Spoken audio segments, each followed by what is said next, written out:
On करते हैं, यहां पे रिकॉर्डिंग ऑन करते हैं हम लोग। अब देखो मुझे बताओ लोड पड़ रहा है अभी या नहीं?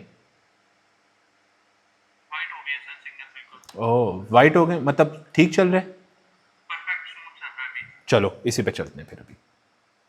ओके मैंने रिकॉर्डिंग सेपरेट सेटअप पे ऑन की है, अब रिकॉर्डिंग करना जरूरी है आप लोगों के लिए। अच्छा where were we were discussing about the fact कि यार आपका जो रिस्क होता है ऑडिट रिस्क, वो दो रीजंस की वजह से बनता है। एक आपका रीजन होता है बड़ा specific which is issues within the financial statement, risk of material misstatement. ये मैनेजमेंट के कंट्रोल में, और इसमें दो रीजंस होते हैं, control risk and inherent risk, which we have already discussed. आगे मूव करते हैं। दूसरा रीजन कि ऑडिटर गलत ओपिनियन इशू कर देगा, इसकी सबसे बड़ी दूसरी रीजन होती है detection risk, DR, detection risk. ये detection risk under the control of auditor होता है, ये ऑडिटर खुद से कंट्रोल कर रहा होता है। डिटेक्शन रिस्क आपका होता है कि ऑडिटर डिटेक्ट नहीं कर पाएगा फाइनेंशियल स्टेटमेंट्स में जो इस वक्त मिस्टेक्स चल रही है, they will not be detected by the auditor. अब इसकी सबसे बड़ी रीजन क्या होती है? इसकी रीजन होती है दो। एक होती है इसमें सैंपलिंग रिस्क, कि आप जो सैंपल सेलेक्ट करोगे ना वो सैंपल ठीक नहीं होगा। देखो आप रेवेन्यू रिकॉर्ड करते हो फाइनेंशियल स्टेटमेंट्स में, you record cost of sales, you record receivables, you record property, plant and equipment. Multiple things are recorded within the financial statements at the same time. The main thing is to understand that financial statements के अंदर जो आप multiple चीजें record करते हैं, multiple dimensions से होती है, multiple nature होती है इनकी। एग्जाम्पल देता हूं, when you record revenue of let's say your revenue overall for the year is $100 million, the same revenue that we took as an example right here, your revenue right now is $100 million. A company that is generating $100 million of revenue for 12 months, this means that they would be selling multiple different products at the same time, multiple different things at the same time. मैं socks भी बेच रहा हूँ, मैं ties भी बेच रहा हूँ, मैं शर्ट्स भी बेच रहा हूँ, मैं पेंट्स भी बेच रहा हूँ, मेरा अगर टेक्सटाइल का कारोबार है, ठीक है। अब उसके केस के अंदर ऑडिटर गया, उसने 100 मिलियन का ब्रेकअप मांगा मैनेजमेंट से और सैंपल उठा लिया 100 मिलियन के बेसिस के ऊपर। आप हो सकता है जब 100 million, let suppose 100 million revenue बनता है 1000 इनवॉइसेस से, आपने मैनेजमेंट से बोला we will test 100 different invoices, management से आपने ब्रेकअप मांगा 1000 का, उसके अंदर से 100 सेलेक्ट कर लिया। ऐसे अगर सैंपल सेलेक्ट करोगे, रिस्क ये है कि हो सकता है 100 इनवॉइसेस में कोई भी सैंपल आपके टाइज की इनवॉइस का ना हो, कोई भी सैंपल आपके शर्ट्स के इनवॉइस का ना हो, कोई भी सैंपल आपका सॉक्स का ना हो, बेल्ट्स का ना हो, आपका पेंट्स का ना हो। इस वजह से हम लोग सैंपलिंग रिस्क पढ़ते हैं कि आपका सैंपल जो है वो रिप्रेजेंटेटिव, याद रखना, your sample must be representative of the whole population, representative of whole population, कि आपका जो सैंपल आप सेलेक्ट करने लगे हो वो आपकी पूरी पॉपुलेशन को रिप्रेजेंट करता हो। एग्जांपल, अगर आप सैंपलिंग करने लगे हो तो सैंपल को पहले तो पॉपुलेशन को ब्रेक डाउन कर दो between different items. 1000 different invoices थी ना, 250 invoices are of ties, 250 are of shirts, 250 invoices are of let's say pants, and 250 invoices ही आपकी पड़ी हुई है बेल्ट्स की। मैं एग्जांपल दे रहा हूं आपको, ये वाली बेल्ट्स की। आपने 100 इनवॉइसेस सेलेक्ट करनी थी, 50 इधर से उठाओ, 50 इधर से उठाओ, चलो 25 इधर से उठाओ, 25 इधर से उठाओ, 25 इधर से उठाओ, 25 इधर से उठाओ। अब जो आपका सैंपल है वो पूरी की पूरी पॉपुलेशन को क्या करता है? रिप्रेजेंट करता है। Your sample is now a representative of the whole population. इस रीजन की वजह से अगर ऑडिटर गलत सैंपल सेलेक्ट कर लेगा तो जिस जगह पे रिस्क ज्यादा है शायद उस जगह का ऑडिट ना करे और वो डिटेक्ट ना कर पाए उसके अंदर से मिसस्टेटमेंट, जिसकी वजह से detection risk is a thing जो कि ऑडिट रिस्क क्रिएट कर देता है। ऑडिट रिस्क क्या होता था? Again don't let me repeat it again and again. Audit risk होता है कि ऑडिटर गलत ओपिनियन इशू कर देगा when there are mistakes, material mistakes within the financial statements, के वो बोल देगा फाइनेंशियल स्टेटमेंट्स ठीक है, हालांकि उसके अंदर मटीरियल मिसस्टेटमेंट्स पड़ी हुई है। और इसकी डिटेक्शन रिस्क के अंदर रीजन नंबर वन बनती है सैंपलिंग रिस्क। दूसरी रीजन होती है इसके अंदर नॉन सैंपलिंग रिस्क, कि सैंपल से बाहर निकल आओ किसी और वजह से ऑडिटर अगर ना डिटेक्ट कर पाया मिसस्टेटमेंट तो वो कहलाएगा नॉन सैंपलिंग रिस्क। एग्जांपल देता हूं मैं इसकी, सबसे बड़ी एग्जांपल, आपके पास रिसोर्सेज नहीं थे प्रॉपर, स्किल्स नहीं थी प्रॉपर, आपके पास कॉम्पिटेंस नहीं थी इस कंपनी का ऑडिट करने के लिए। रिसोर्सेज मतलब 100 बंदों की टीम चाहिए थी, आपने 10 भेज दिए। 10 बंदे 3 महीने में फाइनेंशियल स्टेटमेंट्स को ऑडिट कर सकेंगे जहां पे 100 चाहिए थे? नहीं। वो हो सकता है कॉर्नर्स कट करें, कॉर्नर्स कट करेंगे, रातों को लेट बैठेंगे, ठीक से काम नहीं कर पाएंगे, ऑटोमेटिकली आपका डिटेक्शन रिस्क इंक्रीज हो जाएगा। आपके पास स्किल्स ही नहीं थी, आपने कभी ऑयल एंड गैस कंपनी का ऑडिट ही नहीं किया, ओजीडीसीएल को ऑडिट करने के लिए चले गए, कतर एनर्जी को ऑडिट करने के लिए चले गए, अरामको को ऑडिट करने के लिए चले गए। आपको क्या पता वहां पे फाइनेंशियल स्टेटमेंट पे कितनी कितनी डिफरेंट किस्म की चीजें आती हैं, आपने आज तक स्कूल्स को ऑडिट किया, एजुकेशन इंस्टीट्यूट्स को ऑडिट किया, उसके आप चीजों को समझ सकते थे, उधर नहीं समझ सके आप, तो ऑटोमेटिकली रिस्क के एरियाज कौन कौन से बनते हैं आपको पता ही नहीं होगा कि कहां कहां पे कॉम्प्लेक्स अकाउंटिंग ट्रीटमेंट होता है, कहां पे मुश्किल से कैलकुलेशंस होती हैं, आप उसको आइडेंटिफाई नहीं कर पाओगे। ठीक है, ये कहलाता है नॉन सैंपलिंग रिस्क। अब मजे की बात ये है कि आप लोगों को पेपर के लिए तो फर्स्ट ऑफ ऑल ये सारी चीजें आनी चाहिए। These all are known as inherent risk, ये control risk, inherent risk, sampling risk, non sampling risk, ये सब आपका एक लफ्ज कहलाते हैं। These are known as the elements of audit risk, elements of audit risk. इसकी एक्सप्लेनेशन, इसका थ्योरेटिकल एक्सप्लेनेशन पेपर के अंदर आपके लिए बहुत ज्यादा इंपॉर्टेंट है, आपको आनी चाहिए कि कैसे लिखना है। एग्जामिनर पूछ सकते हैं explain audit risk and also explain the components of audit risk. ये पेपर पास्ट एग्जाम में रीसेंट 2-3 अटेम्प्ट्स पहले आ चुके हैं, तो आपसे भी ये पूछा जा सकता है, तो इसके लिए आपने रेडी रहना है। इसके अलावा एक और चीज जो आपको पता होनी चाहिए वो ये होनी चाहिए कि ROMM, risk of material misstatement, ये ऑडिटर के कंट्रोल में नहीं होता, लेकिन डिटेक्शन रिस्क ऑटोमेटिकली ऑडिटर के कंट्रोल में है। अगर तो आप सबसे पहले डिसाइड करते हो risk of material misstatement financial statements में हाई है या नहीं है, ऑडिट करने के लिए जिस वक्त जाते हो ना, तो ऑडिट प्लानिंग स्टेज के ऊपर सबसे पहले डिसीजन ये लिया जाता है, is the risk of material misstatement within the financial statements high और not high. Let suppose ROMM high था, इसका मतलब यह है कि फाइनेंशियल स्टेटमेंट में मिस्टेक्स होने के बहुत ज्यादा चांसेस है, whether due to control risk और इनहेरेंट रिस्क, उससे कोई फर्क नहीं पड़ता, लेकिन रिस्क यहां पे बहुत हाई है। जब यहां पे रिस्क बहुत ज्यादा हाई है तो डिटेक्शन रिस्क को कम होना चाहिए, तभी आपका overall audit risk under control रहेगा। और डिटेक्शन रिस्क कंट्रोल में कैसे रहते हैं, एक, सैंपल्स आप प्रॉपर सेलेक्ट करोगे, ज्यादा सैंपलिंग करोगे, ज्यादा प्रॉपर तरीके से सैंपल उठाओगे, क्वालिटेटिव सैंपल उठाओगे, क्वांटिटी वाइज सैंपल थोड़ा इनहैंस कर लोगे, इंक्रीज कर लोगे, मटेरियलिटी को और रिड्यूस कर लोगे, ताकि आपके ऑडिट सॉफ्टवेयर आपको ज्यादा सैंपल दे ऑटोमेटिकली। और नॉन सैंपलिंग रिस्क में ज्यादा टीम मेंबर्स यूज कर लोगे, ऐसे टीम मेंबर्स यूज करोगे जिनके पास स्किल्स हैं, कॉम्पिटेंसीज है, उनको पता है इस फील्ड का ऑडिट कैसे होता है, उनको यूज कर लोगे।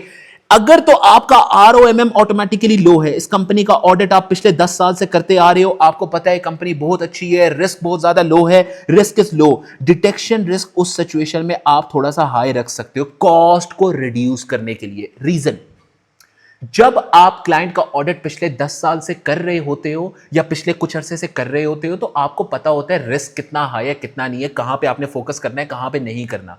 मैनेजमेंट ऑफ द कंपनी को भी यह चीज पता होती है कि भाई हमारा ऑडिटर किस चीज पे ज्यादा फोकस करता है, किस चीज पे नहीं करता, और हमारे फाइनेंशियल स्टेटमेंट्स में रिस्क कम हो गया, पिछले 10 साल से हमारा ऑडिट कर रहे हैं, तो ऑटोमेटिकली वो भी एज्यूम करते हैं कि आपकी ऑडिट फीस कम होगी। तो जब आपका डिटेक्शन रिस्क आप हाई छोड़ सकते हो, यानी कम सैंपल सेलेक्ट करोगे, नॉन सैंपलिंग रिस्क पे थोड़ा हाई छोड़ सकते हो, तो उस केस में आपकी ऑडिट फीस थोड़ी कम होगी। और अगर आपने डिटेक्शन रिस्क अपना कम करना है, मार्केट के अंदर आपने डिटेक्शन रिस्क कम करना है, यानी सैंपल रिस्क, सैंपल ज्यादा सेलेक्ट करना है, काम ज्यादा करना है, उस केस में आपको कॉर्नर्स कॉस्ट ज्यादा होगी, कॉस्ट ज्यादा होगी तो ऑटोमेटिकली ऑडिट फीस भी आप ज्यादा ले सकते हो मैनेजमेंट से। This is how audit fees is decided based upon the ROMM with in the financial statements. ये एक और चीज है MCQs के लिए जो कि आपको याद होना जरूरी है।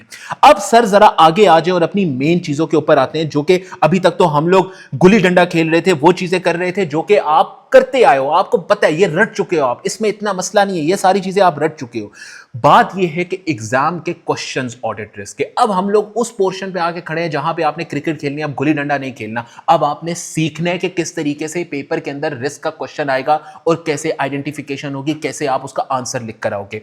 सर बात ऐसी है कि आपका जो ऑडिट रिस्क का पेपर के अंदर क्वेश्चन आएगा ना, that will be based upon 2 different things. 2 किस्म के क्वेश्चन आपके पास आ सकते हैं, या फिर कॉम्बिनेशन ऑफ बोथ। एक, आपको हमेशा रिस्क आइडेंटिफाई करने का बोलेगा एग्जामिनर थ्रू एनालिटिकल प्रोसीजर्स, और दूसरा आपको स्टोरी दे देगा क्वेश्चन के अंदर जहां से आप आइडेंटिफाई करोगे risky areas within the financial statements. Analytical procedures की जिस वक्त मैं बात करता हूं, तो उस वक्त आपके जहन में यह आना चाहिए simple, plausible relationships within the financial statements, plausible relationships in FS, in financial statements के भाई हर एक चीज जो फाइनेंशियल स्टेटमेंट में रिकॉर्ड होती है सर, उसका रिलेशन होता है किसी और चीज के साथ, हर एक चीज का। मैं एग्जांपल देता हूं, प्रॉफिट एंड लॉस के अंदर आपने देखा कि भाई 2024 का ऑडिट कर रहे थे, 2023 की भी फाइनेंशियल स्टेटमेंट साथ होनी चाहिए एनालिटिकल के लिए। रेवेन्यू सबसे पहले आपके पास रिकॉर्डेड था, इस साल रेवेन्यू आपके पास 10 मिलियन का, पिछले साल आपके पास रेवेन्यू था 5 मिलियन का, इस साल आपके पास कॉस्ट ऑफ सेल्स है 1 मिलियन की, पिछले साल आपके पास कॉस्ट ऑफ सेल्स थी 0.1 मिलियन नहीं, इसको हम लोग कर देते हैं 0.9 मिलियन की आपके पास कॉस्ट ऑफ सेल्स थी, so on and so fourth. इसी तरह से statement of financial position, statement of financial position के अंदर लेट सपोज हमारे पास सबसे पहले प्रॉपर्टी प्लांट एंड इक्विपमेंट आता है। 2024 जिस ईयर का हम लोग ऑडिट कर रहे हैं, कंपैरिजन में 2023 के साथ हम लोग इसको लेके चलते हैं, थोड़ा सा मुझे जगह बनाने दें इसके लिए। 2023 के साथ हम लोग इसको कंपेयर करेंगे। आपने देखा कि प्रॉपर्टी प्लांट एंड इक्विपमेंट का बैलेंस इस साल जो मैनेजमेंट ने फाइनेंशियल स्टेटमेंट के अंदर रखा है दैट इज $1 मिलियन, पिछले साल था ये 0.9 मिलियन। डिप्रिसिएशन हम लोग प्रॉपर्टी प्लांट एंड इक्विपमेंट में लिख देते हैं, इस साल है डिप्रिसिएशन हमारे पास 0.3 मिलियन, पिछले साल थी 0.4 मिलियन डॉलर्स की। आप एक और चीज उठा ले, स्टेटमेंट ऑफ फाइनेंशियल पोजीशन में लोन आ रहा होता है, लोन, लॉन्ग टर्म लोन जो आप लेते हो बैंक से, वो है 100 मिलियन का, पिछले साल था 50 मिलियन का। पिछले साल अब आ जाओ यहां पे प्रॉफिट एंड लॉस के अंदर हम लोग लिखते हैं फाइनेंस कॉस्ट, इस साल हमारी है 1 मिलियन की, पिछले साल हमारे पास थी 1.2 मिलियन डॉलर्स की। इसी तरीके से एक और चीज मैं यहां पे लिख देता हूं रिसीवेबल्स को, रिसीवेबल इस साल आपके पास 3 मिलियन के हैं, पिछले साल आपके पास 4 मिलियन के थे। सवाल ये सबसे बड़ा कि आपके प्लॉजिबल रिलेशनशिप्स का मतलब यह होता है कि हर एक चीज आपकी फाइनेंशियल स्टेटमेंट के अंदर, प्रॉफिट एंड लॉस में, स्टेटमेंट ऑफ फाइनेंशियल पोजीशन में किसी ना किसी हद तक आपस में लिंक्ड है, किसी ना किसी हद तक आपस में लिंक्ड है। एग्जांपल देता हूं, रेवेन्यू आपको नजर आ रहा है इंक्रीज हो रहा है by 100%, cost of sales is directly linked with revenue. क्यों? कॉस्ट ऑफ सेल्स में आप कॉस्ट उन्हीं चीजों की रिकॉर्ड करते हो जो आप सेल कर रहे होते हो, तो जितनी ज्यादा चीजें सेल हो रही हैं वही चीजें, उन्हीं की कॉस्ट आपकी कॉस्ट ऑफ सेल्स में जानी चाहिए। यानी जितने से आपका रेवेन्यू इंक्रीज हो रहा है उतनी ही ज्यादा आपने चीजें बेची, उतनी ही ज्यादा कॉस्ट आपकी इंक्रीज होनी चाहिए, राइट? ये भी 100% से होनी चाहिए थी। कितने परसेंट से इंक्रीज हो रही है? Just by 10%। क्यों भाई? क्यों भाई? यहां पे आपने ऑटोमेटिकली रिस्क बना लिया। रिस्क क्या बनाया? Cost of sales must have increased by 100%, it is only increasing by 10%। Risk is कि मैनेजमेंट ने इस साल में कॉस्ट ऑफ सेल्स जान पूछ के कम रिकॉर्ड किए ताकि उनका ग्रॉस प्रॉफिट ज्यादा आए as compare to the previous year. User जब उसको देखे तो ऑटोमेटिकली बोले वाह भाई वाह, कॉस्ट तो बड़ी कंट्रोल कर रही है कंपनी। लेकिन ऑडिटर ये नहीं सोचता, ऑडिटर कहता है इधर आओ तुम, ऑडिटर कहते हैं इधर आओ, मुझे ये बताओ पिछले साल 5 मिलियन के रेवेन्यू पे इतनी तुम्हारी कॉस्ट ऑफ सेल्स थी, इतने से तुम्हारा रेवेन्यू इंक्रीज हुआ, why not cost of sales increase by the same percentage? क्या तुमने चीजें कम बेची और मार्केट में प्राइसेस अपनी इतनी बढ़ा दी कि तुम्हारा कॉस्ट ऑफ सेल्स उतने पे ही पड़ा हुआ है और ग्रॉस प्रॉफिट इंक्रीज करके रेवेन्यू सिर्फ तुम्हारा इंक्रीज करके? ऐसा तो पॉसिबल नहीं है। चलो ऐसा पॉसिबल है भी, चलो मैं कहता हूं कि चलो मैनेजमेंट ने शायद प्राइसेस इंक्रीज कर दी हो मार्केट में, लेकिन एज एन ऑडिटर तुम ये नहीं मानोगे कि मैनेजमेंट ने कहा कि मैंने प्राइसेस इंक्रीज कर दी, तब तुम रिस्क बनाओगे, तुम उस चीज पे देखोगे कि भाई ये क्यों हो रहा है ऐसा कुछ। रिस्क बना दिया तुमने कॉस्ट ऑफ सेल्स पे कि मैनेजमेंट ने जान पूछ के इसको कम रिकॉर्ड किया हुआ है ताकि प्रॉफिट इंक्रीज हो सके। और कम रिकॉर्ड करने का मतलब है अंडर रिकॉर्ड किया हुआ है किसी चीज को। अंडर रिकॉर्ड का प्रॉपर वर्ड जो यूज होता है आपके अकाउंटिंग लैंग्वेज के अंदर, ऑडिटिंग के लैंग्वेज के अंदर, वो होता है अंडरस्टेट कर दिया मैनेजमेंट ने किसी भी चीज को। एक तो ये चीज होगी अंडरस्टेट कर दिया। दूसरी जगह पे आओ, अब मैं जरा दूसरी चीज के ऊपर आता हूं। प्रॉपर्टी प्लांट इक्विपमेंट आपने देखा इंक्रीज हुआ है ड्यूरिंग द प्रीवियस ईयर के साथ कंपैरिजन में, यानी कुछ ना कुछ एडिशनल चीजें मैनेजमेंट ने खरीदी होंगी। जो एडिशनल चीजें खरीदी उन पर डेप्रिसिएशन एक्सपेंस, यानी as compare to previous year इतने पे डेप्रिसिएशन चार्ज होगा, इस साल इतने पे, तो हमें यह लग रहा है कि भाई डेप्रिसिएशन भी इंक्रीज होनी चाहिए। यहां पे आकर डेप्रिसिएशन चेक करो, पिछले साल ज्यादा थी, इस साल कम है। भाई मैनेजमेंट ने लगता है इसको भी कम रिकॉर्ड किया, इसको भी अंडरस्टेट किया हुआ है मैनेजमेंट ने, ठीक है। अच्छा, रिसीवेबल पिछले साल 4 मिलियन का था, इस साल 3 मिलियन का रिसीवेबल मैनेजमेंट के पास पड़ा हुआ है। रेवेन्यू इंक्रीज हो गया कंपनी का, रेवेन्यू कंपनी का इंक्रीज हो गया, रेवेन्यू के साथ लिंक्ड होता है रिसीवेबल। अगर रेवेन्यू इंक्रीज हो रहा है तो मतलब ये कि रिसीवेबल भी आपका इंक्रीज होना चाहिए। ये तो नहीं हो सकता ना कि कस्टमर धड़ाधड़ आपको पैसे पे कर रहे हैं, कोई भी चीज अपने पास नहीं रख रहे, आपको उसी वक्त पे करते जा रहे, ऐसा तो नहीं हो सकता। तो शक ये है कि शायद रिसीवेबल गलती से मैनेजमेंट ने कम रिकॉर्ड कर दी, इसको भी अंडरस्टेट कर दी है। आप रिस्क रेवेन्यू पे नहीं बनाओगे, जो चीजें रेवेन्यू के साथ लिंक्ड है उस पर रिस्क बनाना शुरू करोगे, ठीक है। अच्छा, ये अब जैसे डेप्रिसिएशन के बेसिस पे हमने यहां पे रिस्क नहीं बनाया प्रॉपर्टी प्लांट एंड इक्विपमेंट में, हमने रिस्क बनाया डेप्रिसिएशन के ऊपर कि ये लिंक्ड है प्रॉपर्टी प्लांट एंड इक्विपमेंट के साथ। इसी तरह से लोन मेरा इंक्रीज हो रहा है, इंटरेस्ट आपका इंक्रीज होना चाहिए ऑटोमेटिकली। ज्यादा इंटरेस्ट आप पे करोगे जब आपने लोन ज्यादा ले लिया बैंक से। ऐसा तो नहीं हो सकता बैंक के पास जाओ और बैंक वाले आपको बोले आप बहुत अच्छे हो जी, आप कम इंटरेस्ट पे कर दो और लोन भी ले लो हमसे, ऐसा तो नहीं हो सकता। तो ये क्यों हो रहा है कम भाई, ये क्यों हो रहा है? यहां पे भी अंडरस्टेटमेंट का रिस्क है। जहां मैनेजमेंट का आपको शक हो कि उसने अंडर रिकॉर्ड किया होगा कुछ, उसको नाम दिया जाता है अंडरस्टेट का।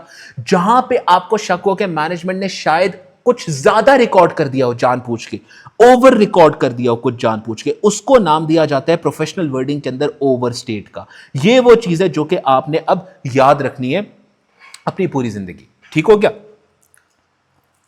इसके अलावा अगर मैं आगे आऊं अब थोड़ा सा, देखो ये तो हो गया आपका एनालिटिकल प्रोसीजर के फाइनेंशियल स्टेटमेंट्स के अंदर रेशियोज कैलकुलेट करो, प्लॉजिबल रिलेशनशिप्स निकालो, देखो कि कहां पे एरर रिस्क ज्यादा है कहां पे कम है। यानी कि ओवरऑल आपके पास डिफरेंट कैलकुलेशंस है जो कि आप कर सकते हो। इंडिविजुअली हर एक चीज को देखो कितने से इंक्रीज हो रही है, कितने से डिक्रीज हो रही है, कॉस्ट ऑफ सेल्स क्या लिंक्ड है विद दिस रेवेन्यू या फिर नहीं है। इसी तरीके से हर एक चीज को आप देख सकते हो with the statement of financial position as well, linking करते हुए कि क्या यहां पे रिस्क है या नहीं है, यानी प्लॉजिबल रिलेशनशिप्स निकालना। इसके अलावा रिसीवेबल डेज, अगर आपके प्रीवियस ईयर से रिसीवेबल डेज इस साल इंक्रीज हो रहे हैं, पिछले साल कस्टमर आपको पे कर देता था विद इन 60 डेज, इस बार 120 डेज पे चला गया आपका रिसीवेबल डेज, दिस शोज के कस्टमर आपको लेट पे कर रहे हैं। अगर लेट पे कर रहे हैं तो अलाउंस फॉर रिसीवेबल रिकॉर्ड होना चाहिए which is an expense within the statement of profit and loss. हो सकता है मैनेजमेंट ने वो कम रिकॉर्ड किया हो। अगर रिसीवेबल डेज इंक्रीज हो रहे तो ऑटोमेटिक रिस्क क्या होता है, अलाउंस कम रिकॉर्ड होगा। इसके अंदर लिखा हुआ है ये सब कुछ, जो आपको नोट्स जो शेयर किए गए हैं। इन्वेंट्री डेज अगर इंक्रीज हो रही हैं, मतलब कि पिछले साल 60 डेज में एक चीज आप बनाते थे मार्केट में बेच देते थे, इस बार आपको 100 दिन लग रहे, 40 डेज से इंक्रीज आ गया, रिस्क ये है कि आपकी चीजें ऑब्सलीट हो जाएंगी, पुरानी हो जाएंगी, आउट ऑफ फैशन हो जाएंगी, कोई नहीं खरीदेगा, एनआरवी गिर जाएगी मार्केट में। दूसरा रिस्क ये है कि शायद आपके पास डैमेज्ड इन्वेंट्री पड़ी हुई है जो कि मार्केट में अब आप बेच नहीं सकते, उसको राइट ऑफ करना चाहिए। दोनों केसेस में रिस्क ये होता है कि inventory is at the risk of overstatement, receivable is at the risk of overstatement अगर डेज इंक्रीज हो रहे हो। इसी तरह से पेबल के ऊपर हम लोग आते हैं, लेकिन जब पेबल डेज इंक्रीज हो रहे होते हैं तो रिस्क ये नहीं होता मैनेजमेंट ने अंडरस्टेट ओवरस्टेट पेबल्स को किया होगा। अगर आप ये देख रहे हो कि पिछले साल हम लोग अपने सप्लायर्स को पे करते थे 50 दिनों के अंदर, इस बार हम लोग 100 दिनों में कर रहे हैं, ये शो कराता है कि मैनेजमेंट को शायद कैश के प्रॉब्लम्स है, इसलिए वो डिले कर रही है पेमेंट करना। और जहां पे भी कैश के प्रॉब्लम्स बनेंगे वहां पे रिस्क बनेगा गोइंग कंसर्न का, कि मैनेजमेंट को एक डिस्क्लोजर देना होता है, MURGA, मुर्गा disclosure, material and uncertainty related to going concern का disclosure within the disclosure notes के हम लोग कैश शॉर्टेज फेस कर रहे हैं, हमारे पास मसले चल रहे हैं। हो सकता है मैनेजमेंट ने वो डिस्क्लोजर प्रॉपर ना दिया हुआ हो। ये सब कुछ आपके इन नोट्स के अंदर बहुत डिटेल के अंदर मैंने लिख कर दिया हुआ है। आपसे एक काइंड रिक्वेस्ट है, after the end of the lecture, बजाय इसके कि आप थोड़ी सी आवारागर्दी करें रमजान के अंदर, इन 5 दिनों के अंदर आज के दिन बैठ के आफ्टर द लेक्चर इसको एक दफा आप रिवाइज कर लीजिएगा। It is my kind request. इसके अलावा कुछ और कैलकुलेशंस भी हैं जो कि आप यूज कर सकते हैं to calculate the plausible relationships within the financial statements. अब ये तो हो गई एक चीज, ये तो निकल आई आपके पास एक चीज। मैंने आपको बताया कि आपका जो ऑडिट रिस्क का क्वेश्चन होगा वो 2 चीजों पे बेस्ड होगा, या तो एनालिटिकल क्वेश्चंस, एनालिटिकल प्रोसीजर्स करने को एग्जामिनर बोलेगा, और या दूसरा चीज होगी स्टोरी दे देगा आपको। जब भी वो स्टोरी देगा तो याद रखो, जैसे पिछले लेक्चर के अंदर जब मैं इनिशियल इंट्रोडक्शन दे रहा था ऑडिट की तरफ, तो मैंने आप लोगों को एक चीज बताई थी कि एनालिटिकल प्रोसीजर्स में रिस्की एरियाज आइडेंटिफाई करने के बाद आप मैनेजमेंट के पास जाते हो, उनसे कहते हो आ इधर बैठ, मुझे बता कि कॉस्ट ऑफ सेल्स सिर्फ 10% से इंक्रीज क्यों कर रही है। मैनेजमेंट आपको एक एक्सप्लेनेशन देगी, जो भी वो एक्सप्लेनेशन देगी उसको लिख लिया जाएगा, उसको लिख लिया जाएगा ऑडिटर की तरफ से, और फिर ऑडिटर अकेले बैठ के एक कमरे में इसको पढ़ेगा और देखेगा कि इनकी एक्सप्लेनेशन के अंदर कोई रिस्क है, जो इन्होंने चीजें हमें बताई हैं उसकी बेसिस पे कोई एडिशनल रिस्क है या नहीं है। यानी कि वो जो स्टोरी आपको एग्जामिनर देता है ना एग्जाम के अंदर, वो बनती है यहां से। या तो आपको एनालिटिकल प्रोसीजर से क्वेश्चन आ जाएगा, रिस्क आइडेंटिफाई करो, एक्सप्लेन करो, और या तो आपको स्टोरी गिवन होगी, और स्टोरी पढ़ के एग्जाम के अंदर you will have to identify the risk areas within the financial statements. अब जरा हम लोग आते हैं नोट्स की तरफ, क्लीन नोट्स की तरफ, और क्लीन नोट्स की तरफ आके हम लोग जरा आंसर को देखते हैं कि भाई देखो आपके पास आंसर सॉल्व करने का जो तरीका होता है ना वो ये वाला होता है।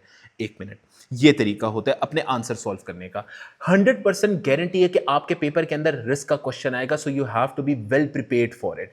अब तक जिस तरीके से आप लोगों ने मेरे लेक्चर्स के अंदर पढ़ा वो ये तरीका था कि आप अगेन एक टेबल बनाओगे, पहले पढ़ोगे स्टोरी को, एनालिटिकल प्रोसीजर्स परफॉर्म करोगे, रिस्की एरिया आइडेंटिफाई कर लिया, अब आप मूव करोगे अपना आंसर लिखने की तरफ। आंसर लिखने से पहले आप अपना टेबल बनाओगे, एक तरफ हेडिंग होगी ऑडिट रिस्क की, दूसरी तरफ होगा ऑडिटर का रिस्पॉन्स।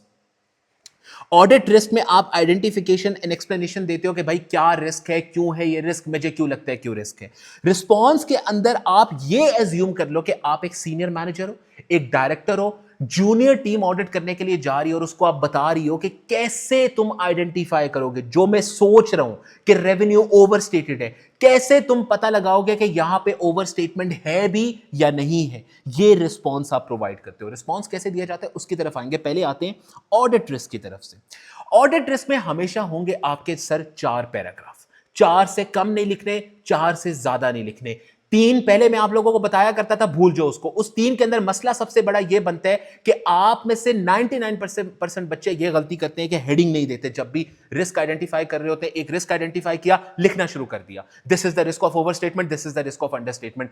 एग्जामिनर चन्ने चबा के नहीं बैठा हुआ, लोहे के चन्ने चबा के वो नहीं बैठा हुआ कि उसको पहले ही पता लग जाएगा अच्छा ये रिस्क इसके ऊपर तुम बना रहे हो। नहीं, उसको कुछ बताना भी है कि इस चीज पे मैं रिस्क बनाने लगा हूं। इसलिए आपका सबसे पहला जो फर्स्ट पैराग्राफ होगा वो सिर्फ सिंपल सिनेरियो को पढ़ के रिस्क की चीज को आइडेंटिफाई करके अपने वर्ड्स में लिखोगे कि भाई मैनेजमेंट ने ये काम इस चीज के साथ कर दी है। Mention the risk from the story in your on sentence, जिसको हम लोग आइडेंटिफिकेशन करते हैं। इसके कोई मार्क्स नहीं होते, कोई मार्क्स आपको नहीं मिलते, लेकिन ये एग्जामिनर की जिंदगी आसान बनाने के लिए होता है। उसको पता लग जाता है जो नीचे बच्चा अब रिस्क लिखने लगे वो किस चीज के लिए लिखने लगे। यहां पे ये हो गया। कैसे लिखते हैं जब क्वेश्चन करेंगे मैं आपको बताऊंगा, अभी हम लोग क्वेश्चन भी करेंगे इसका ही। फिर आता है पैराग्राफ नंबर 2। पैराग्राफ नंबर 2 में आप एग्जैक्टली पिन पॉइंट करके बताते हो what is at the risk of overstatement, what is at the risk of understatement. कोई ज्यादा बात नहीं लिखनी। अगर आपने आइडेंटिफाई कर लिया रेवेन्यू में शायद ओवरस्टेटमेंट का रिस्क है, तो आप सिंपल बोलोगे there is a risk that within the statement of profit and loss revenue is at the risk of overstatement. बस आपने यहां पे ये चीज मेंशन कर दी, सिंपल। थर्ड पैराग्राफ में अगर तो कोई स्टैंडर्ड की कोई चीज ऐसी आपके जहन में है जो कि आप लिंक कर सकते हो, जैसे फॉर एग्जांपल मैनेजमेंट ने new additions within property plant and equipment capitalise करके रख ली है, तो उसके साथ लिंक्ड है only revenue expense, capital expense can be capitalised, revenue expense has to be expensed out within the financial statement. आज तक मैं ये बताता था कि स्टैंडर्ड को मेंशन करो, आज तक मैं ये बताता था कि स्टैंडर्ड का नाम मेंशन करो। मैं अब ये कह रहा हूं कि नहीं करना चाहते मेंशन, ना करो, कोई मसला नहीं है, लेकिन किसी तरीके से कोई लाइन जो स्टैंडर्ड की उस सिनेरियो के साथ लिंक्ड है वो आप पैराग्राफ नंबर 3 में लिख देते हो कि इसके बारे में करेक्ट अकाउंटिंग ट्रीटमेंट क्या है। आप सिंपल 1-2 लाइनों में अपने वर्ड्स में आप ये लिख देते हो कि इसके बारे में स्टैंडर्ड क्या कहते हैं, और कुछ ना कुछ आपके जहन में होता है F7 से जो आपने पढ़ा है। Paragraph number 4, one of the most important paragraphs इस साइड पे। ये पैराग्राफ आप लिखते हो, अब एक्सप्लेनेशन देते हो। आपने बता दिया what is at the risk of under या ओवरस्टेटमेंट, आपने सिनेरियो बता दिया। अब आप बताते हो कि भाई ये जो रिस्क आप क्रिएट कर रहे हो आपको क्यों लगता है कि ये रिस्क होगा, Why do you think that this is a risk of overstatement? Explain करो। मैनेजमेंट ने कुछ ऐसा कर दिया है, सिनेरियो से पढ़ा है आपने, उसको एक्सप्लेन करो। अकाउंटिंग ट्रीटमेंट मैनेजमेंट ने नहीं फॉलो किया होगा, उसके बारे में लिखो। हम लोग सीखेंगे इसको भी अभी लिखना। अब आ जाओ आप ऑडिटर्स रिस्पॉन्स की तरफ। मैंने आपको क्या बताया, आपने जो रिस्क आइडेंटिफाई किया यहां पे, आपने रिस्क आइडेंटिफाई किया एज ए सीनियर ऑडिटर। बैठ के फर्म के अंदर एक कमरा आपको मिला हुआ है, गाड़ी आपको मिली हुई है, आपने वहां पे बैठ के आइडेंटिफाई किया कि भाई ये फाइनेंशियल स्टेटमेंट के अंदर रिस्क है। मैंने एनालिटिकल प्रोसीजर या एक्सप्लेनेशन ऑफ द मैनेजमेंट से आइडेंटिफाई कर ली है। अब मेरी छोटी टीम जाएगी, जूनियर्स जाएंगे, ट्रेनीज जाएंगे, असिस्टेंट मैनेजर्स जाएंगे, सुपरवाइजर्स जाएंगे इस कंपनी को ऑडिट करने के लिए। भाई मैं डायरेक्टर हूं, मैं नहीं जा सकता वहां पे ऑडिट करने के लिए, मैंने बाकी क्लाइंट्स को भी देखना है, मेरे पास 100 क्लाइंटेल पड़ा हुआ है जिसको मैंने देखना है। आप अपनी जूनियर टीम को बताओगे, गाइड करोगे कि इस चीज की टेस्टिंग कैसे होगी, इसको देखा कैसे जाएगा कि जो मैं रिस्क बना रहा हूं क्या वो एग्जिस्ट भी करता है या नहीं करता। पहले तो आप ये देखोगे, यहां पे ये देखा जाता है। अब इसके मल्टीपल एवेन्यूज है लिखने के। सबसे पहले तो आप ये चूज कर सकते हो कि मैनेजमेंट से डिस्कस कर लो। आपने रिस्क आइडेंटिफाई किया कि शायद ऑब्सोलीट इन्वेंट्री पड़ी हुई होगी जो कि मैनेजमेंट ने राइट ऑफ नहीं की, डिस्कस कर लो, मैंने टीम को बोलो, अपनी ऑडिट टीम को बोलो भाई go and discuss with the management के what have they done, do they have any kind of obsolete inventory, और अगर है तो उसके बारे में उन्होंने क्या किया, उनसे पूछो इस बारे में। दूसरी चीज आप ये कर सकते हो कि अगर कोई थर्ड पार्टी बीच में इन्वॉल्व है तो उनकी कोरेस्पॉन्डेंस देख लो। कोरेस्पॉन्डेंस क्या होती है? Discussion between the company and that third party. Example, कोई केस चल रहा है, केस के ऊपर आपने रिस्क बनाया कि भाई IAS 37 कहता है कि उसको डिस्क्लोज करना जरूरी है, उसको रिकॉर्ड करना, लायबिलिटी रिकॉर्ड करना जरूरी है, प्रोविजन रिकॉर्ड करना जरूरी है। टीम को बोलो कि आप कोरेस्पॉन्डेंस देख लो between that third party and the company के वो डिस्कशन क्या कर रहे हैं आपस में। उस डिस्कशन को पढ़ने से आपको काफी कुछ पता चल जाएगा, क्या लायबिलिटी रिकॉर्ड होनी चाहिए या नहीं होनी चाहिए। मैनेजमेंट से भी डिस्कशन आप कर सकते हो। अच्छा, इसके अलावा आप सबसे इंपॉर्टेंट टेस्टिंग इन डिटेल कर लो, सब्सटेंटिव प्रोसीजर बना के लिख दो। सब्सटेंटिव प्रोसीजर ऑलरेडी आप लोगों ने पढ़े हुए हैं, आपको आते हैं, कोई सब्सटेंटिव प्रोसीजर बना के लिख दो। रिसीवेबल का रिस्क है कंफर्मेशन, अच्छा रेवेन्यू का रिस्क है ब्रेकअप लेके इनवॉइसेस को इंस्पेक्ट कर लो।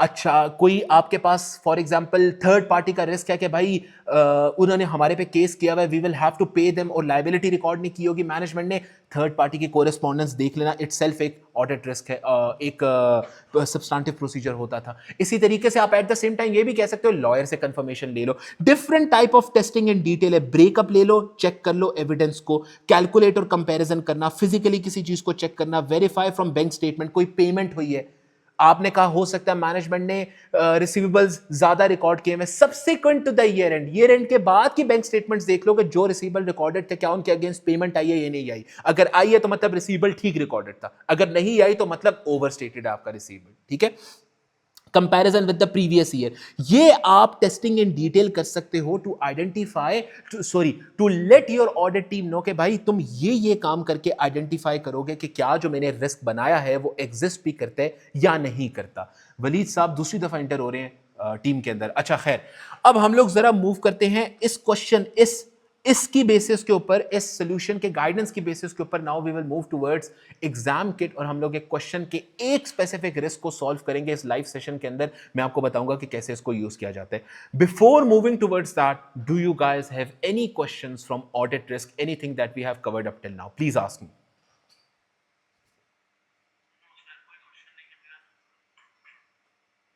Anyone else? Waleed, Fahad, Dayan, any questions?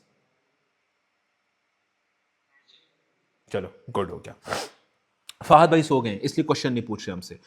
अच्छा सर, अब अगर हम लोग मूव करें अपने अच्छा चलो अच्छी बात है, शुक्र है आवाज आ गई मुझे। अच्छा, अब अगर मैं एक क्वेश्चन की तरफ मूव करूं, पीच कॉर्पोरेशन का क्वेश्चन ऑडिट रिस्क का, ये देखो पीच कॉर्पोरेशन की जरा हम लोग जरा मूव करते हैं। मैंने हमेशा आपको बताया कि क्वेश्चन पढ़ने से पहले पैराग्राफ पहला वाला जरूर पढ़ लो, ईयर एंड पता होना आपको बहुत जरूरी है फॉर ऑडिट रिस्क क्वेश्चंस। इसके अलावा आपको ये पता होना जरूरी है लिस्टेड कंपनियां, अनलिस्टेड कंपनियां, लिस्ट होने तो नहीं लगी, न्यू क्लाइंट तो नहीं है, ये सब कुछ पता होना जरूरी है। By the way before moving towards the question, आपके जितने भी रिस्क आ सकते हैं पेपर में वो मैंने यहां पे बना के लिखे हुए, और उसके अगेंस्ट अप्रोप्रिएट रिस्पॉन्सेज भी बना के लिखे, नोट्स के अंदर वो इंक्लूडेड है। ठीक है, इट इज माय रिक्वेस्ट कि लेक्चर के बाद एक दफा जरा इनको पढ़ लेना, आपको आइडिया मिल जाएगा कि कैसे कैसे रिस्क आ सकते हैं पेपर में, उनके अगेंस्ट आप क्या लिख सकते हो। ठीक हो गया, अब जरा आओ आप क्वेश्चन की तरफ। क्वेश्चन डिमांड क्या कहते हैं, एग्जामिनर कहते हैं requirement number A, describe 8 audit risk and explain the auditor's response to each risk in planning the audit of Peach Corporation. यानी ऑडिट रिस्क लिखना है और उसके अगेंस्ट हम लोगों ने एक रिस्पॉन्स लिखना है, 16 मार्क्स। बाय द वे एक और चीज जो मैं आपको बताना भूल गया वो ये थी कि ऑडिट रिस्क का साइड आपने प्रॉपरली लिखी, 1 marks for it.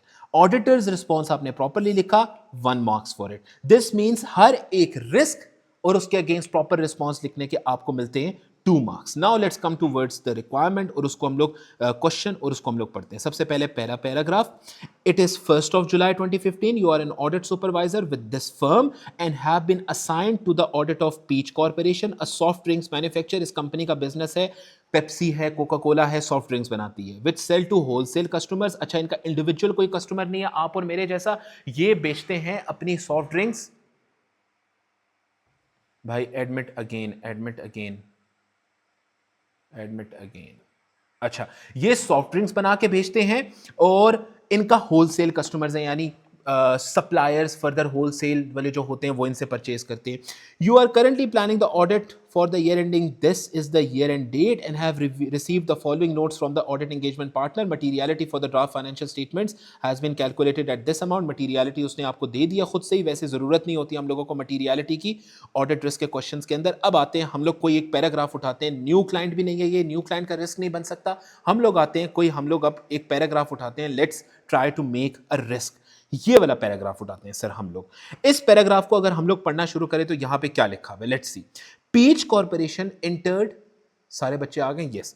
Peach Corporation entered into a contract on 1st of May 2015. Year end क्या था कंपनी का, ईयर एंड है ये वाला 31st of August 2015, यानी मई जून जुलाई अगस्त, 4 महीने पहले, ईयर एंड से 4 महीने पहले की बात हो रही है. With a new supplier of bottles, supplier से इन्होंने कॉन्ट्रैक्ट किया था कि हमें आप बॉटल्स दो के प्लास्टिक की या कांच की, ठीक है. PH Corporation committed to a minimum order quantity of 150,000 bottles per month for a period of 12 months commencing 1st of May 2015. हम लोग we will purchase 150,000 bottles from them every single month. No cost have been accounted for up to date as no amounts are payable for the first 6 months. 3 equal installments are then payable across the remainder of the contract term. PH Corporation's previous supplier has launched a legal claim. अब ये सुनो जरा, Peach Corporation's previous supplier has launched a legal claim against Peach Corporation for the breach of contract, stating that Peach Corporation did not have the right to exit the treatment early. Peach Corporation's lawyers have indicated that it is likely to lose the case and have estimated the amount payable to be in the region of 0.3 million. इस बात का मतलब यह है sir कि हम लोग एक नए कॉन्ट्रैक्ट के अंदर इंटर हो गए. हमारी ऑलरेडी एक वाइफ एग्जिस्ट करती थी. पाकिस्तान का लॉ कहता था जब तक इजाजत नहीं है पहली वाइफ से आप दूसरी शादी नहीं कर सकते, लेकिन आपने बोला दफा करो पाकिस्तान के लॉ को, आपने दूसरी शादी कर ली. पुरानी बीवी पहुंच गई आपकी कोर्ट में, उसने आपके ऊपर कर दिया केस. अब वो चाह रही है कि आप उसको पैसे दो, आपके बच्चे जो हैं वो उसी के पास रहें, हर महीने उसको एक मुआवजा दो, और बस उसने ये सब चीजें आपसे मांगी हैं. तो अब क्या वो आपको लायबिलिटी रिकॉर्ड करने की जरूरत है या नहीं है? रिस्क यहां पे ये है कि आपकी बीवी ने आप पे केस तो कर दिया पुरानी वाली ने, लेकिन आपकी जो अपनी फाइनेंशियल स्टेटमेंट्स है आपने एज अ कंपनी उसके अंदर वो लायबिलिटी रिकॉर्ड नहीं की हुई होगी. ये रिस्क है कि ये लायबिलिटी रिकॉर्ड होनी चाहिए थी. आपका लॉयर कहता है कि आपको अपनी बीवी को पैसे देने पड़ेंगे. It is likely that you will lose the case and you will have to pay this amount. IAS 37 क्या कहा करता था कि अगर पेमेंट पक्की हो गई है, यानी वर्चुअली सर्टेन, IAS 37 4 टेबल्स देता था ना लायबिलिटी के केस में. पहली सिचुएशन आती थी वर्चुअली सर्टेन, दूसरी सिचुएशन आती थी प्रोबेबल, तीसरी सिचुएशन आती थी पॉसिबल, चौथी सिचुएशन आती थी रिमोट. इन सब केसेस में अलग अलग सिचुएशंस होती थी. वर्चुअली सर्टेन और प्रोबेबल के केस के अंदर आपको लायबिलिटी रिकॉर्ड करनी होती थी फाइनेंशियल स्टेटमेंट के अंदर. स्टेटमेंट ऑफ फाइनेंशियल पोजीशन में लायबिलिटी रिकॉर्ड करेगा, यानी debit, expense, credit, liability record करनी है. पॉसिबल और रिमोट के केस के अंदर आपको लायबिलिटी रिकॉर्ड नहीं करनी होती थी, आपको डिस्क्लोजर देना होता था सिर्फ. ये वाली सिचुएशन जहां पे कंफर्म्ड है that you will have to get this payment, अपनी पुरानी बीवी को पैसे देने पड़ेंगे, तो वो तो वर्चुअली सर्टेन हो गया ना, तो रिकॉर्ड होनी चाहिए लायबिलिटी. शक ये है, रिस्क ये है कि मैनेजमेंट ने रिकॉर्ड नहीं किया होगा. अब एज अ स्टूडेंट मैं पूरा सिनेरियो समझ गया कि मसला क्या था, उसके अगेंस्ट पेमेंट रिकॉर्ड होनी चाहिए थी, रिस्क ये मैनेजमेंट ने नहीं किया होगा. इसके अलावा अगली करने की क्या चीज है? मूव करो अपने आंसर की तरफ, मूव करके लिखना शुरू करो अपने आंसर को. सबसे पहले टेबल बनाओगे भाई. टेबल हम लोग बनाते हैं यहां पे इस तरह से, एक टेबल बना लेते हैं. एक साइड पे हेडिंग होगी रिस्क की, दूसरी साइड पे हेडिंग होगी रिकमेंडेशन, या फिर आप रिकमेंडेशन के अलावा जो वर्ड यूज करते थे रिस्पॉन्स की. ठीक हो गया, रिस्पॉन्स की हेडिंग होगी. आओ भाई, हम लोग बोला करते थे कि सबसे पहले आप सिचुएशन को अपने वर्ड्स में एक्सप्लेन करो ताकि एग्जामिनर को पता हो कि आप किस बारे में बोलने जा रहे हो. सबसे पहले हम लोग अपने वर्ड्स में इसको एक्सप्लेन करेंगे. अपने वर्ड्स में इसको एक्सप्लेन किस तरीके से किया जाएगा? We have entered into a new contract and the previous supplier is has started a legal case against us. बस ये अपने वर्ड्स में ऐसे लिखना बहुत है. वी नहीं, हम तो ऑडिटर है ना.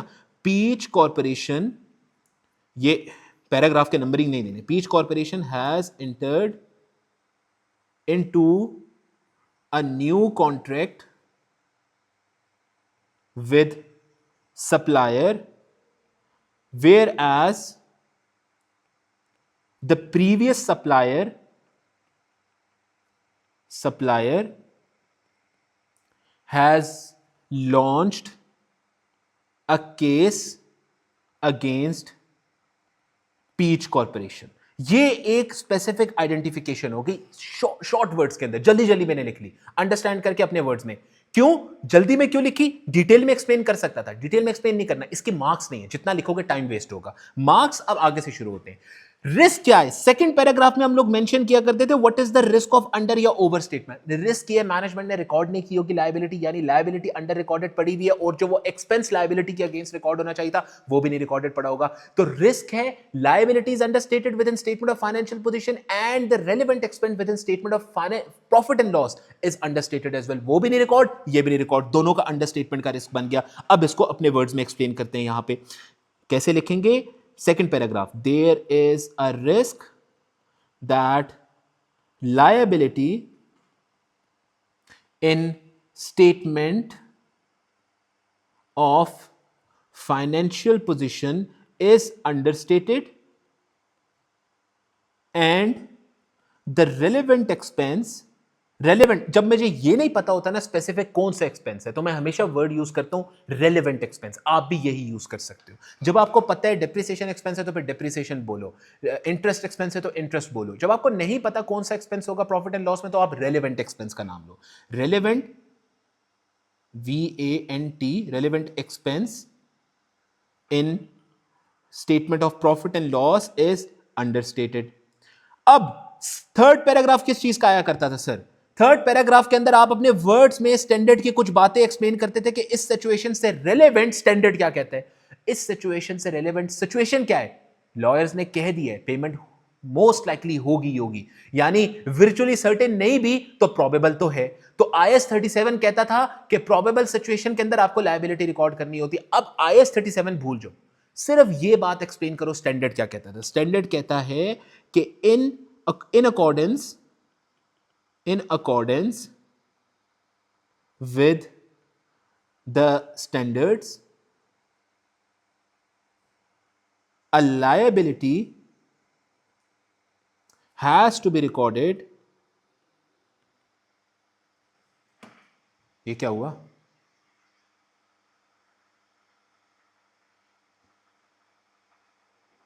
चलो let's continue then.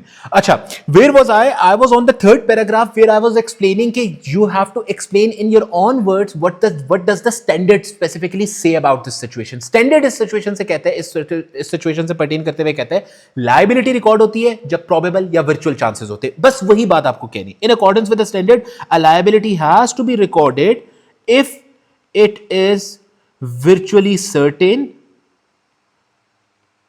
or probable that a payment will be made। ये आपको स्टैंडर्ड कहता है, इस सिचुएशन से रेलेवेंट पर्टेन करता हुआ। ठीक हो गया? I can hear him, this means that you can hear me. Okay great. अच्छा नाउ अब आता है आपके पास फोर्थ पैराग्राफ, और फोर्थ पैराग्राफ के बारे में मैंने भी आपको अभी बताया था। Who can you hear guys? 9:23 अभी आपका मैसेज आया, who are you hearing?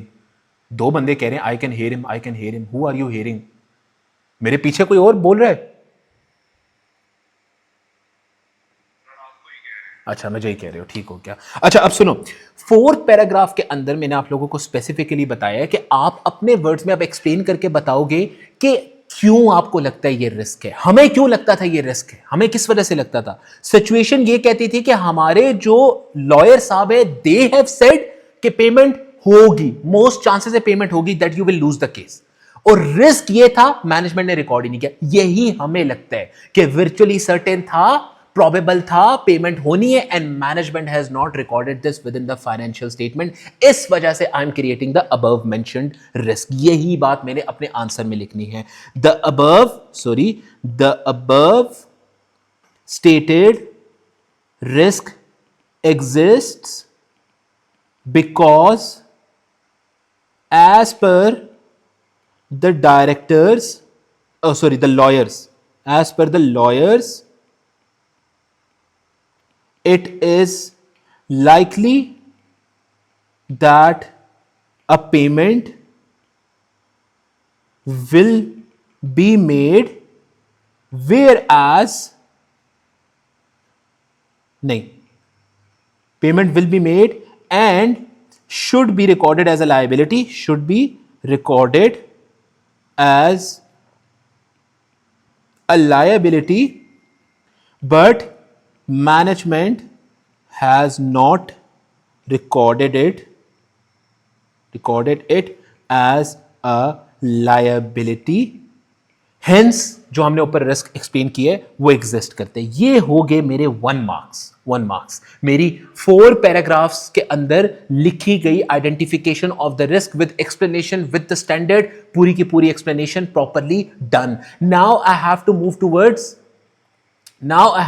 towards the next part, which is the response that I have to give to the examiner कि भाई अब मेरी टीम को क्या करना चाहिए, what will they have to do, what will my team have to do to identify कि क्या ये रिस्क एग्जिस्ट करता है। यानी रिस्क क्या था, मैनेजमेंट ने इसको रिकॉर्ड नहीं किया होगा। रिस्क ये था ना, मेरे पास कितने वेंचर्स अवेलेबल है, कितने ऑप्शंस अवेलेबल है, या तो मैं कोई सब्सटैंटिव प्रोसीजर इन्वॉल्व कर लूं।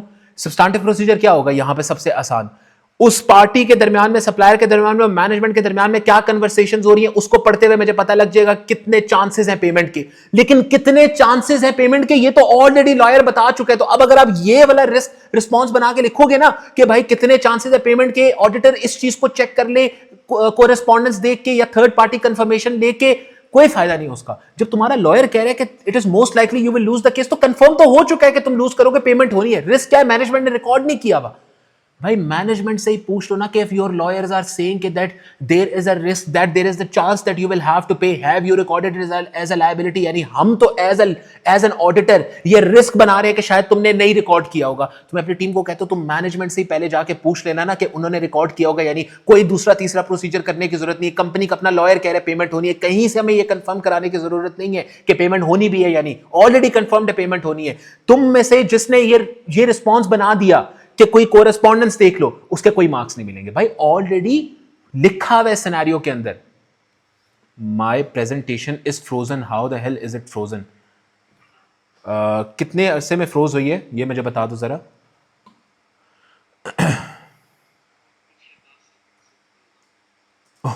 अच्छा एक minute, let's stop it, let's start it again. अब मुझे बताओ, इज इट वर्किंग नाउ?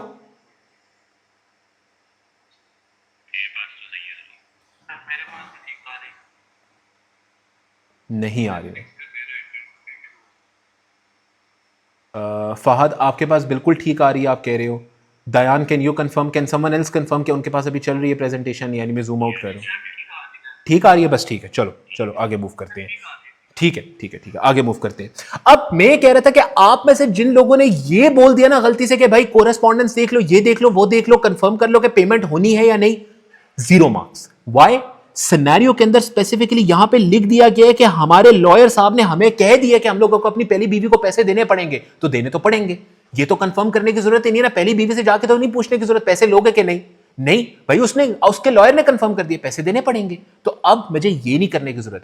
मेरा रिस्क है मैनेजमेंट ने रिकग्निशन नहीं की होगी, तो मैं मैनेजमेंट से क्यों ना पूछ लूं। अब कुछ और तो नहीं कर सकता, मैनेजमेंट से पूछता हूं कि तुमने रिकॉर्ड किया या नहीं किया, पता लग जाएगा उन्होंने रिकॉर्ड किया है कि नहीं किया, रिस्क कवर हो जाएगा, पता लग जाएगा गलती है या नहीं है, सिंपल। तो मेरा रिस्पॉन्स यहां पे क्या बनेगा, द ऑडिट टीम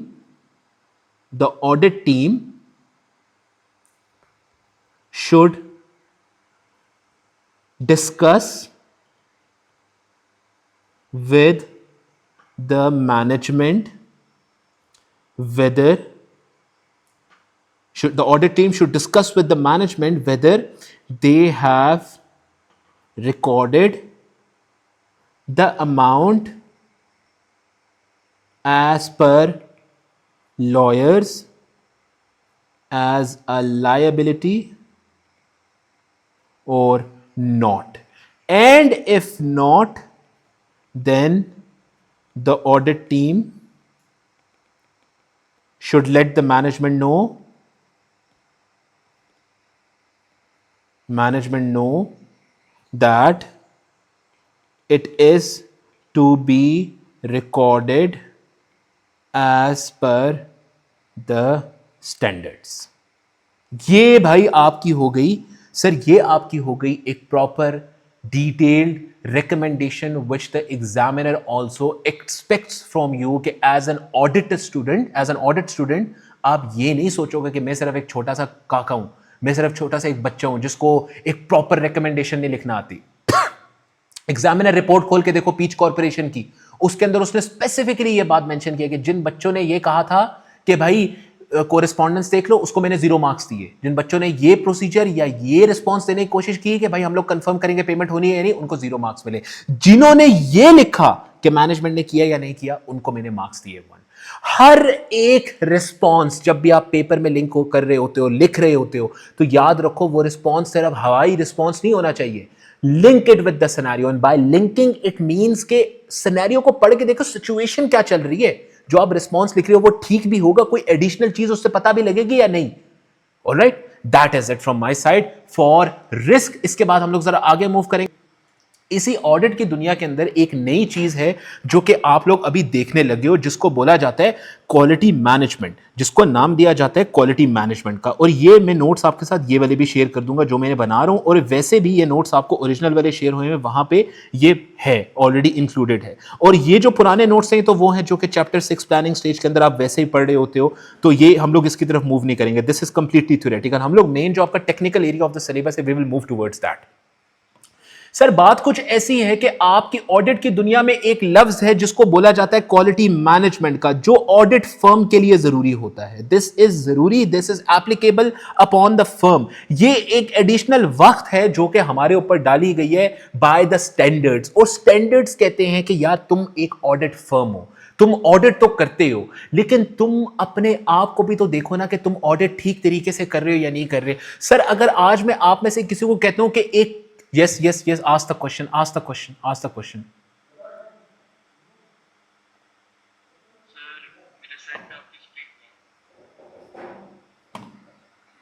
मेरी स्क्रीन आपके पास ब्लैक आ रही है। एक मिनट मैं दोबारा कनेक्ट कर देता हूं। वेट,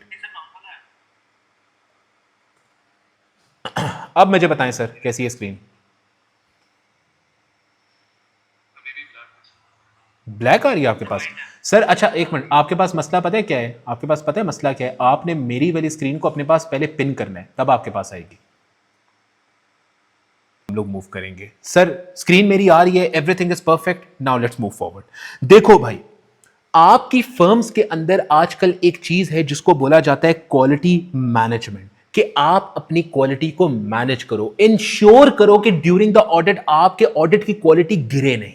ये होता है 2 तरीकों से, ये किया जाता है 2 तरीकों से कि ऑडिट का जो ऑडिट क्वालिटी का मतलब क्या है, ऑडिट क्वालिटी इनहांस करने का मतलब क्या होता है कि आपका जो ओपिनियन है ना, जो आपने ओपिनियन इशू करना है, वो गलत होने के चांसेस बहुत कम हो जाए। अब एक तो वो रिस्क वाला तरीका है, वो एक अलग है, वो आप क्लाइंट के ऑडिट के दरमियान में करते हो वो काम।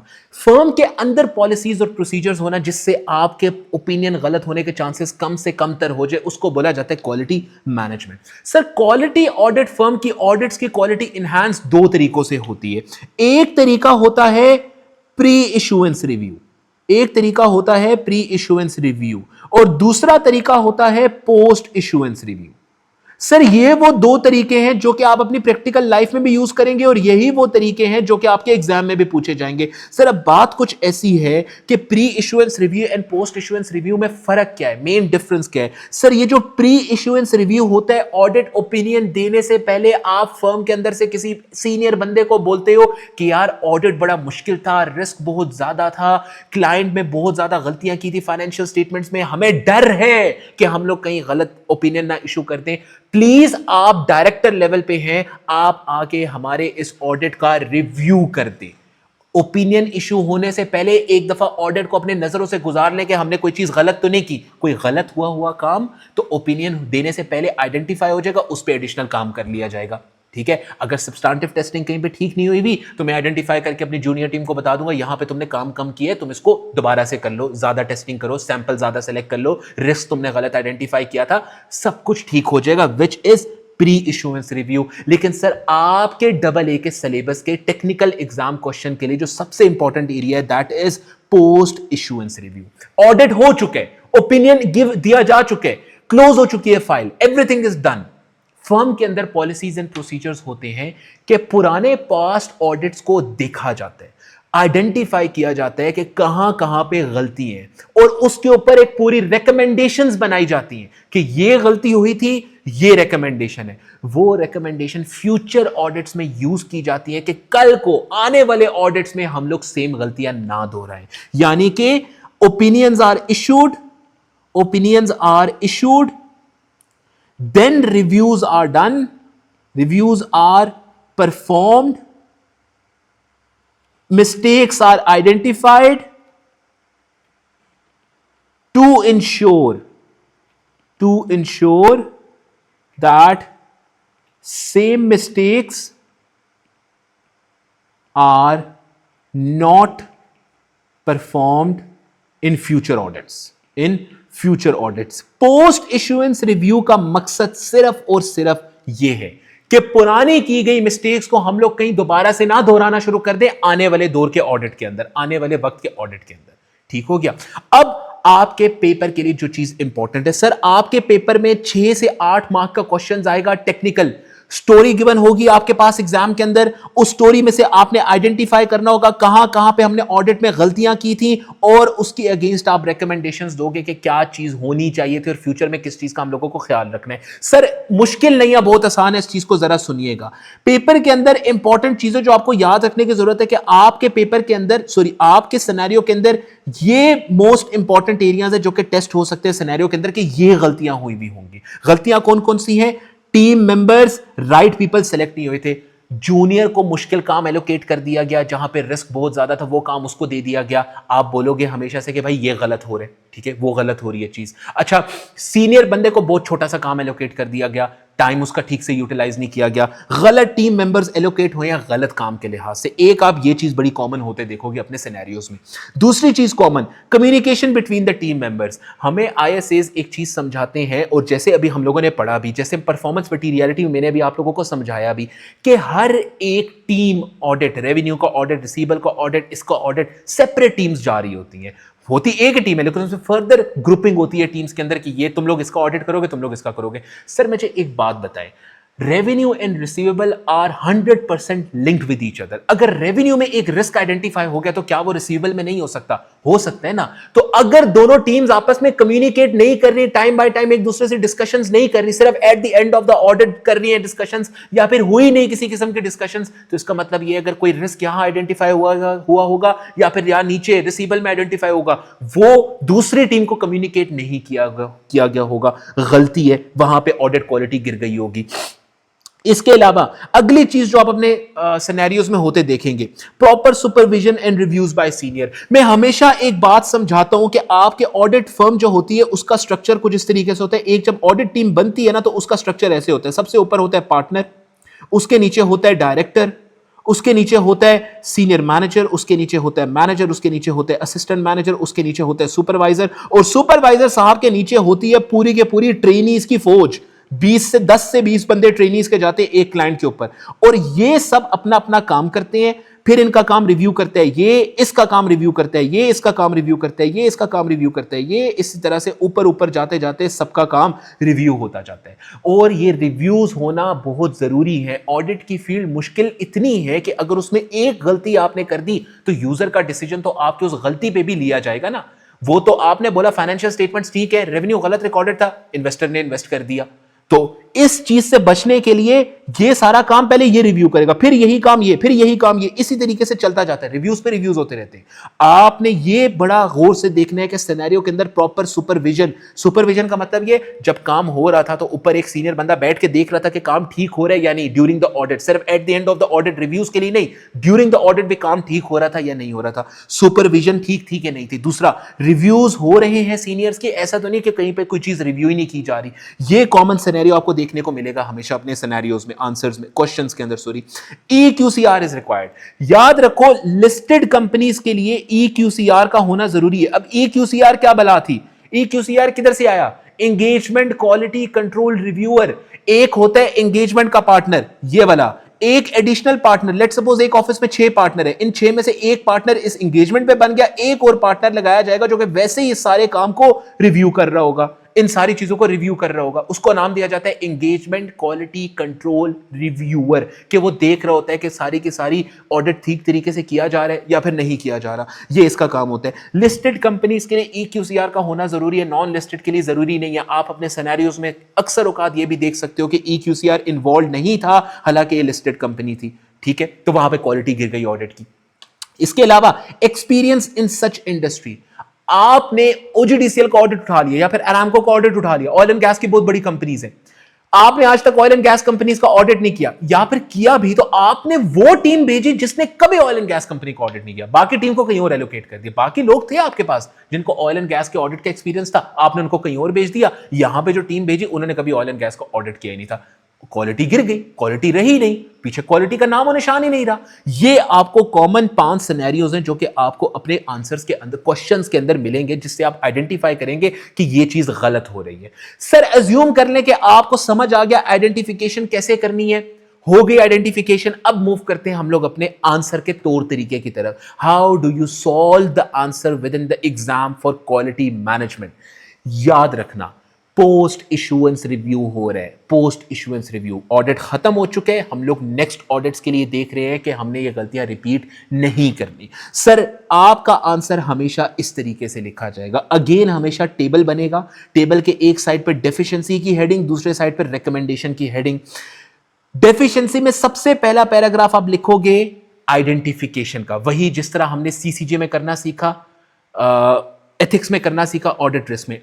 इशू आइडेंटिफाई कर लिया, अपने वर्ड्स में 1-2 सेंटेंसेस में एक्सप्लेन कर दो उसको, ताकि एग्जामिनर को पता हो जो सेकंड पैराग्राफ आप लिखने लगे हो क्या लिखने लगे हो उसमें। Sir second paragraph is the most important one. यहां पे आप क्या लिखोगे, why it is wrong and what would have happened because of this deficiency which is wrong, कि भाई क्या चीज हुई जो कि गलत थी, एक तो वो अपने वर्ड में एक्सप्लेन करोगे, और ये जो गलत हुई है इसकी वजह से इंपैक्ट क्या आया होगा। एग्जांपल, आपने टीम ऑडिट के लिए वो भेजी जिसने ऑयल एंड गैस का कभी ऑडिट ही नहीं किया, आप बोलोगे the audit team that was allocated to the audit of this company वो has no experience within the oil and gas field. ये तो आपने बोला व्हाट इज रॉन्ग, ये गलत था। अब व्हाई इट इज रॉन्ग, इसकी वजह से क्या हुआ होगा, this would mean that the team would not have had enough knowledge of this industry and would not have properly identified the risky areas and might have missed crucial information within the financial statements where there is a risk of material misstatement. आपने बता दिया कि भाई क्या गलत है, क्यों गलत है, और उसकी वजह से और फर्दर क्या इंप्लीकेशंस आई होंगी इस ऑडिट में। अब मैंने आपको बताया था कि ये है आपका पोस्ट इशुएंस रिव्यू, ऑडिट हो चुके हैं। अब आप ये नहीं कह सकते अभी है अभी इसको करेक्ट कर लो, नहीं, हो चुके हैं। आपने बताना था कि इसके अगेंस्ट असल में रिकमेंडेशन साइड पे आप बताते हो असल में होना क्या चाहिए था। बस सिंपल सी रिकमेंडेशन है, जो नहीं हुआ वही तो होना चाहिए था। Audit team oil and gas की एक्सपीरियंस वाली नहीं गई, वही तो जानी चाहिए थी, वही आपकी रिकमेंडेशन है। लेकिन 1-2 लाइंस में नहीं, प्रॉपरली एक्सप्लेन करना। आप कह देते कि चलो ऑडिट टीम आप पूरी की पूरी जूनियर्स को एक्सपीरियंस्ड ऑयल एंड गैस वाला नहीं भेजना चाहते थे, लेकिन एटलीस्ट कुछ juniors oil and gas experience वाले होने चाहिए थे, सुपरवाइजर AM वगैरह ये ऑयल एंड गैस के एक्सपीरियंस के होने चाहिए थे, ताकि वो लोग आइडेंटिफाई कर लेते अगर कोई मिस्टेक्स जूनियर कर रहे होते। इस तरह से आप अपनी रिकमेंडेशन थोड़ी सी बेहतर बना के लिखोगे, ठीक है।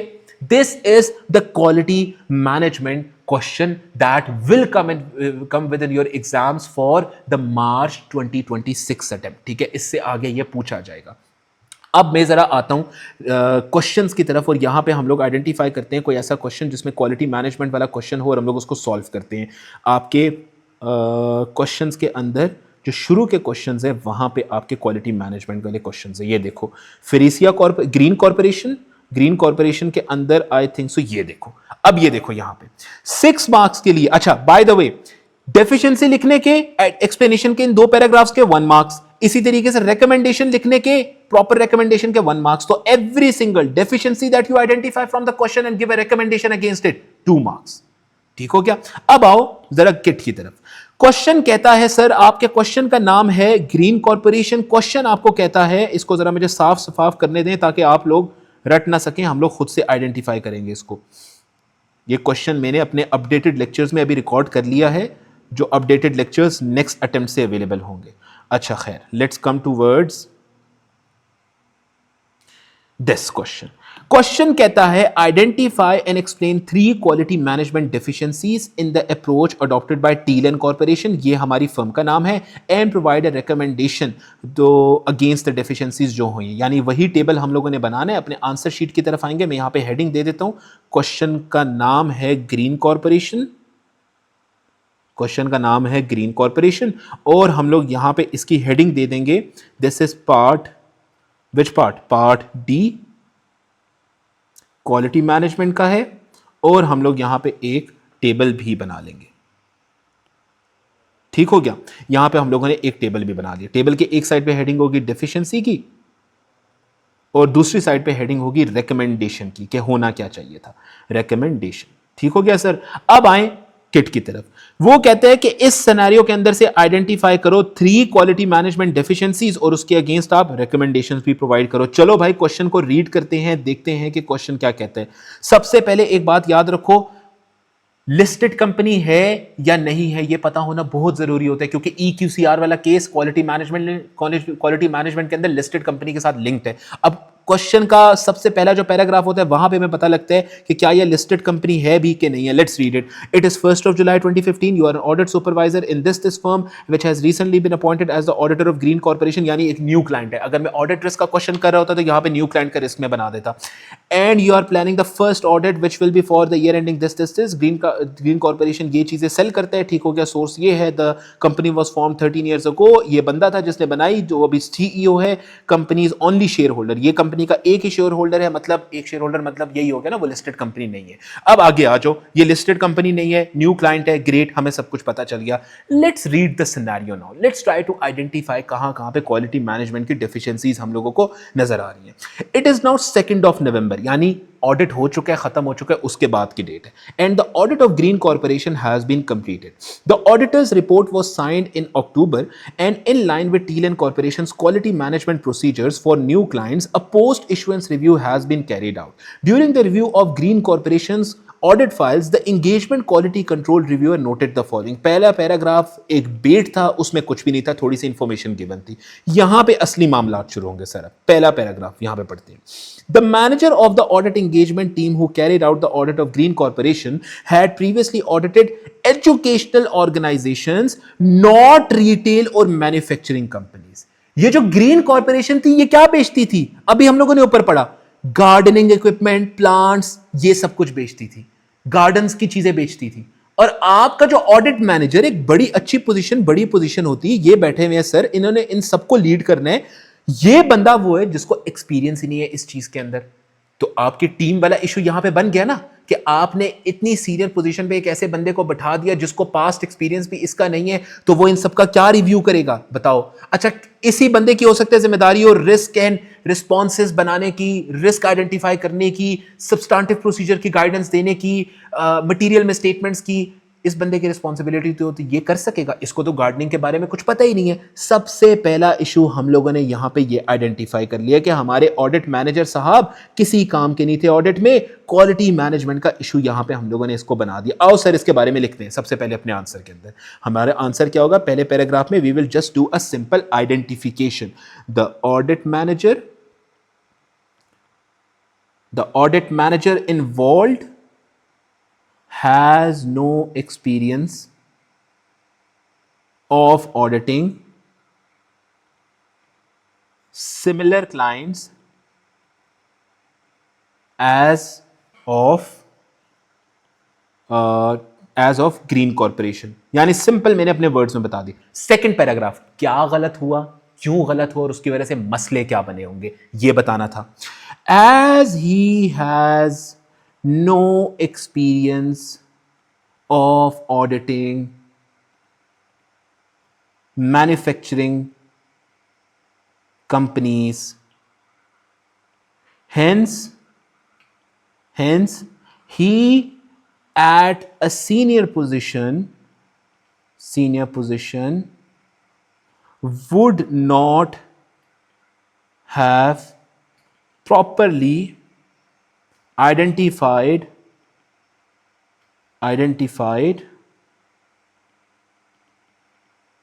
risky areas in the financial statements, and in his review he may have missed a lot of material misstatements in the financial statements of Green Corporation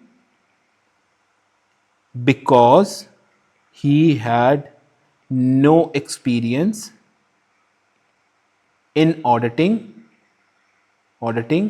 such companies. ये मैंने बता दिया कि भाई क्या गलत हुआ, क्यों गलत हुआ और उसकी वजह से क्या मसले मसाइल आए होंगे। मैंने ये तीनों चीजें इस पैराग्राफ में एक्सप्लेन कर दी। 1 मार्क्स मेरे यहां पे पक्के हो गए। अब एक और मार्क्स देने रिकमेंडेशन का। जो नहीं हुआ वही तो होना चाहिए था, जो नहीं हुआ वही तो होना चाहिए था। तो यहां पे हम लोग रिकमेंडेशन क्या देंगे?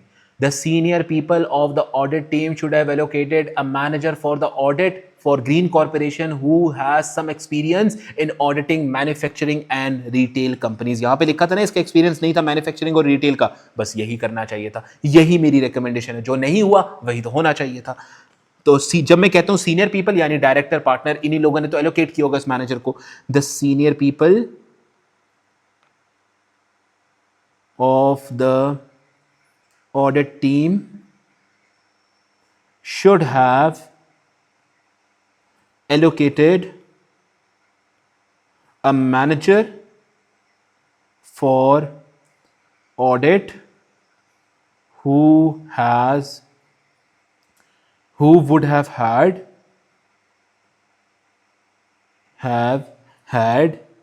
experience in auditing retail and manufacturing companies। Sir ये आपका डे 2 का जो मेन टाइटल है, जो मेन हम लोगों ने चीजें करनी है, दैट इज नाउ डन।